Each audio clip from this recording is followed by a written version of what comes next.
Hello guys, വീണ്ടും മെഹറീൻസ് വ്ളോഗ്സിലേക്ക് സ്വാഗതം. അങ്ങനെ ഞങ്ങൾ രാവിലെ തന്നെ എണീറ്റ് മുട്ട ഓംലേറ്റും ബ്രെഡും ഒക്കെ ഉണ്ടാക്കി കോഫിയൊക്കെ ഉണ്ടാക്കി കുടിച്ചു. എന്നിട്ട് ഞങ്ങൾ പിന്നെ കാട്ടിലൂടെ യാത്രയിലേക്ക് പോവാണ്. ഞങ്ങൾ താമസിച്ചത് ഉടുപ്പി റെസ്റ്റോറൻറ്റിലാണ്.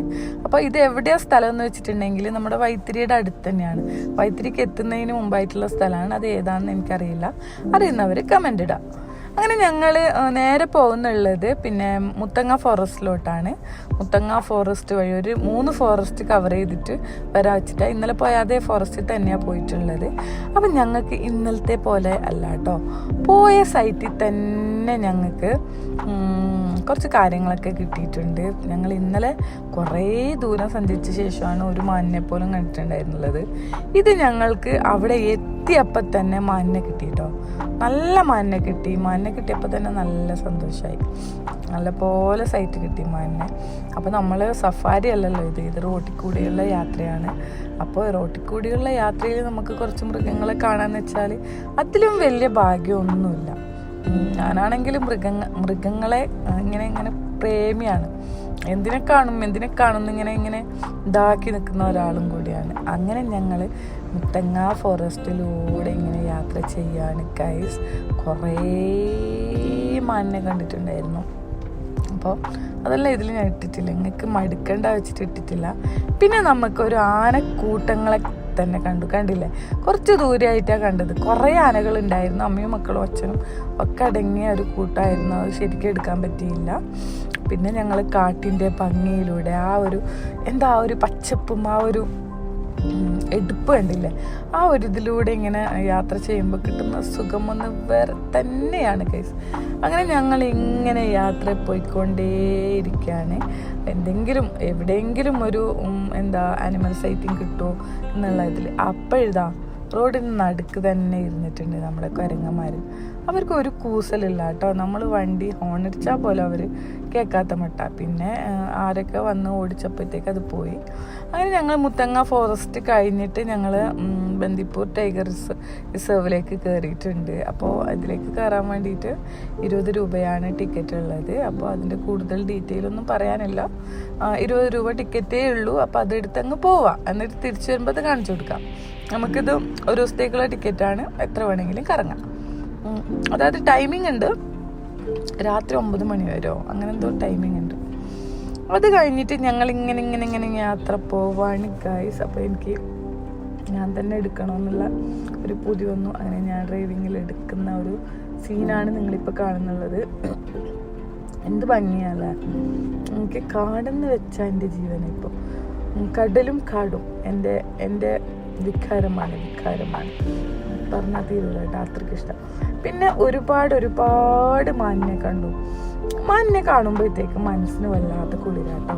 ഒരു പാവം പിടിച്ച മൃഗമാണല്ലോ മാൻ. നമ്മളെ കണ്ടാലും ഓടും, കണ്ടില്ലേലും ഓടും. പേടി. അവറ്റകളെ എപ്പോഴാണ് ആക്രമിക്കുന്നതെന്നുള്ള ഒരു പേടിയാണ്. മാനിനെ കൂടുതലായിട്ട് നമ്മുടെ പുലികളും കടുവകളും ഒക്കെ പിടിച്ച് തിന്നാറുണ്ട്. പിന്നെ ചെന്നായിക്കൂട്ടങ്ങളുടെ ഇതിൽ പെട്ടാൽ മാനൊക്കെ പെട്ടതന്നെ. എന്താ വെച്ചാൽ അവർക്ക് രക്ഷപ്പെടാനാവില്ല. കൂട്ടമായിട്ട് ആക്രമിക്കുന്ന ഒരു കൂട്ടങ്ങളാണ് വൈൽഡ് ഡോഗ്, അതായത് കാട്ടുപട്ടി എന്ന് പറയുന്ന ചെന്നായിക്കൂട്ടങ്ങൾ. ഓക്കെ, അങ്ങനെ അവർക്ക് ഒരു അലാം കോളൊക്കെ ഉണ്ട്. അതൊക്കെ നിങ്ങൾ വലിയ പിന്നെ ഫോറസ്റ്റ് സ്റ്റോറീസിലൊക്കെ നിങ്ങൾ കണ്ടിട്ടുണ്ടാവും. എന്നാലും ഞാൻ പറയാം, അവരെ ഉപദ്രവിക്കാനോ കൊല്ലാനോ വരുന്ന എന്തെങ്കിലും ഒരു സൂചന കിട്ടിയാൽ അലാം കോൾ കൊടുക്കും. അപ്പോൾ അലാം കോൾ കൊടുക്കുന്നതിൻ്റെ ഓപ്പോസിറ്റ് അങ്ങ് ഓടിക്കണം, അതാണ് പതിവ്. പക്ഷെ ചെന്നായിക്കൂട്ടങ്ങൾ, അതായത് കാട്ടുപട്ടിക്കൂട്ടങ്ങൾ വന്നിട്ട് ഇവരെ ഉപദ്രവിക്കുകയാണെങ്കിൽ അലാം കോളിനൊന്നും ഒരു പ്രസക്തിയില്ല. ഓട്ടം എങ്ങോട്ടാണെങ്കിലും കുഴപ്പമില്ല, ഓടി നിന്നോണം. അതാണ് ഇതിൻ്റെ ഇത്. പിന്നെ ഒറ്റമാനായിട്ടും ഒക്കെ മേഞ്ഞ് നടക്കുന്നുണ്ടായിരുന്നു. അവർക്ക് ഇളം പുല്ലാണെന്ന് തോന്നുന്നു ഇഷ്ടം. ഇങ്ങനെ അടിയിൽ വറ്റി പിടിച്ചിരിക്കുന്ന പുല്ലിനെ ഇങ്ങനെ എടുത്ത് തിന്നാം. മാൻകൂട്ടങ്ങളുള്ള കാട്ടിൽ പച്ചപ്പ് കുറവായിരിക്കുന്നതാണ് പൊതുവെ പറയാറുള്ളത്. കാരണം വെച്ചിട്ടുണ്ടെങ്കിൽ ഈ മാൻകൂട്ടങ്ങൾ പച്ചപ്പൊക്കെ തിന്ന് തീർക്കുന്നതാണ്. കുറേ പച്ചപ്പുള്ള സ്ഥലത്ത് മാൻകൂട്ടങ്ങൾ ഇല്ലയെന്ന് നമ്മൾക്ക് കരുതാം എന്നതാണ് വെപ്പ്. കൂടുതലൊന്നും എനിക്കറിയില്ല, ഞാൻ അത്രയ്ക്ക് അറിവുള്ള ഒരു വ്യക്തിയൊന്നുമല്ല.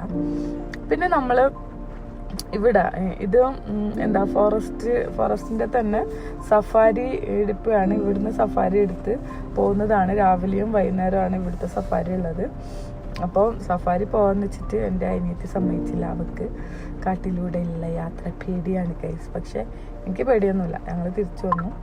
ഞങ്ങൾ റോട്ടിലൂടെയുള്ള യാത്രയിൽ വീണ്ടും വീണ്ടും വീണ്ടും മാൻകൂട്ടങ്ങളെ കണ്ടുകൊണ്ടേയിരുന്നു ഗൈസ്. കണ്ട് മതിയാവുന്നില്ല കേട്ടോ. എനിക്ക് എത്ര കണ്ടാലും മതിയാവില്ല ഈ മാൻകൂട്ടങ്ങളെ. കണ്ടുകൊണ്ടേ ഇരിക്കാൻ തോന്നും. അപ്പം എൻ്റെ അനിയത്തി പറയുന്നുണ്ട് എത്ര കണ്ടിട്ട് മതിയാവുന്നില്ല അല്ലേ. പിന്നെ നമ്മൾ കണ്ട കാഴ്ച പിന്നെ കുരങ്ങച്ചനെയാണ്. നമ്മുടെ കുരങ്ങച്ചാറ് പലതരത്തിൽ ഉള്ള കുരങ്ങച്ചനെ ഞങ്ങൾ കണ്ടു കേട്ടോ. ഇതിപ്പോൾ തമ്മിൽ പേരെന്തോ നോക്കാൻ തോന്നുന്നു. ഇടയിലൊരു കുട്ടിയുണ്ട് കേട്ടോ. ആ കുട്ടീനെ അമ്മ എടുത്ത് നടക്കുന്ന സീനൊക്കെ നല്ല രസം. അതാ കണ്ടില്ലേ, എന്ത് രസമല്ല ആ കുഞ്ഞിനെ കാണാൻ വേണ്ടിയിട്ട്. പിന്നെ ഉള്ളത് മാൻ തന്നെയാണ് ഗൈസ്. ആനനെ ഇന്നലെ 2-3 ആനനെ കണ്ടു. ഇന്നൊരു കൂട്ടം ആനനെയും ഒരു സിംഗിൾ ആനനെയും കണ്ടിട്ടുണ്ട്. പക്ഷെ അത് ഇതിലുണ്ടോയെന്ന് നോക്കിയിട്ട് വേണം കാണാൻ വേണ്ടിയിട്ട്. കുറേ വീഡിയോസ് കിട്ടിയിട്ടില്ല, അതുകൊണ്ടാണ്. പക്ഷെ മാനിനെ ഇഷ്ടം പോലെ കണ്ടു. ഇനി കാട്ടിലൂടെയുള്ള സഫാരി ചെയ്താൽ ചിലപ്പോൾ നമുക്ക് കുറേ മൃഗങ്ങളെ കാണുമായിരിക്കും. അങ്ങനെ ഞങ്ങൾ യാത്ര തുടരുകയാണ് ഗൈസ്. ഇതിപ്പം ഓൾമോസ്റ്റ് ഞങ്ങൾ ഇവിടെ മുതുമല എത്തിന്ന് തോന്നുന്നു. അറിയില്ല, ഓർമ്മയില്ല ഗൈസ്. എന്തായാലും കാടല്ലേ, നിങ്ങൾ നോക്കി ആസ്വദിക്കുക. എന്താ രസം. നമ്മളിങ്ങനെ യാത്ര പോകുന്ന ആ ഒരു പ്രതീതി തന്നെ കിട്ടുന്നില്ല നമുക്ക് ഈ ഒരു കാഴ്ചകളൊക്കെ കാണുമ്പോൾ. എൻ്റെ പൊന്നും, എത്രയാ മാൻകൂട്ടങ്ങൾ, മാഷാ അല്ലാ, എത്രയോ പെരുകി നിൽക്കുന്നുണ്ട് കേട്ടോ. ഇവിടെ കടുവയുടെ പ്രസൻസ് കുറവാണെന്ന് തോന്നുന്നു. അത്രക്കും മാനുകൾ ആയിട്ടുണ്ട്. അപ്പോൾ അതുകൊണ്ട് തന്നെ ആയിരിക്കാം, ചിലപ്പോൾ ചെന്നായക്കൂട്ടങ്ങൾ കുറവായിരിക്കും. അപ്പോൾ നമ്മുടെ ഇതിൽ കാടിൻ്റെ ഒരു ഇത് വെച്ചിട്ട് പിന്നെ ഫോറസ്റ്റ് ഡിപ്പാർട്ട്മെൻറ്റ് ചെയ്യുന്ന കാര്യം വെച്ചാൽ കടുവകളുള്ള മാൻകൂട്ടങ്ങൾ കൂടുതലുള്ള സ്ഥലത്തേക്ക് കടുവകളെ നിക്ഷേപിക്കും എന്നൊക്കെ ഞാൻ കേട്ടിട്ടുണ്ട്. അതിൽ എത്രത്തോളം ശരിയുണ്ടെന്നുള്ളത് എനിക്കറിയില്ല. എന്താ വെച്ചാൽ അവർക്കുള്ള ഭക്ഷണം നമ്മൾ പണ്ട് സ്കൂളിൽ പഠിച്ചിട്ടില്ലേ, നമ്മുടെ തിന്നുന്നതിൻ്റെ ഇതൊക്കെ അതേ ഒരു എന്താ ആവാസ പ്രക്രിയ. അതിൻ്റെ ഇടയ്ക്ക് ഒരു കുരങ്ങച്ചാരി കേട്ടോ, കുറച്ചേ കിട്ടിയിട്ടുള്ളൂ. പിന്നെ ഒരു കുരങ്ങച്ചാര് മേലെ നിൽക്കുന്നുണ്ട്. ഇത് എവിടെ വെച്ചിട്ടുണ്ടെങ്കിൽ വയനാട് ലക്കിടിയിലാണ്. അങ്ങനെ ഞങ്ങൾ കാട്ടിൽ നിന്ന് വന്ന് വയനാട് ചുരം ഇറങ്ങാണ് ഗൈസ്. ചുരം ഇറങ്ങിയിട്ട് ഇതാ ഞങ്ങൾ പിന്നെ നമ്മുടെ തലശ്ശേരി അല്ല, ഇത് കോഴിക്കോട് ഹൈവേയിലെത്തി. അപ്പോൾ ഞങ്ങൾ കോഴിക്കോട് നിന്ന് പിന്നെ ഹൈലൈറ്റ് മാളിലൊക്കെ പോയിട്ടുണ്ടായിരുന്നു. ഹൈലൈറ്റ് മാളിലൊക്കെ പോയിട്ട് ഞങ്ങൾ നേരെ പിന്നെ കണ്ണൂരാണ് ഇറങ്ങിയിട്ടുണ്ടായിരുന്നത്. അപ്പോൾ ബാക്കി വിശേഷങ്ങൾ അടുത്ത വീഡിയോയിൽ കാണാം. അതുവരേക്കും bye bye. Thanks for watching.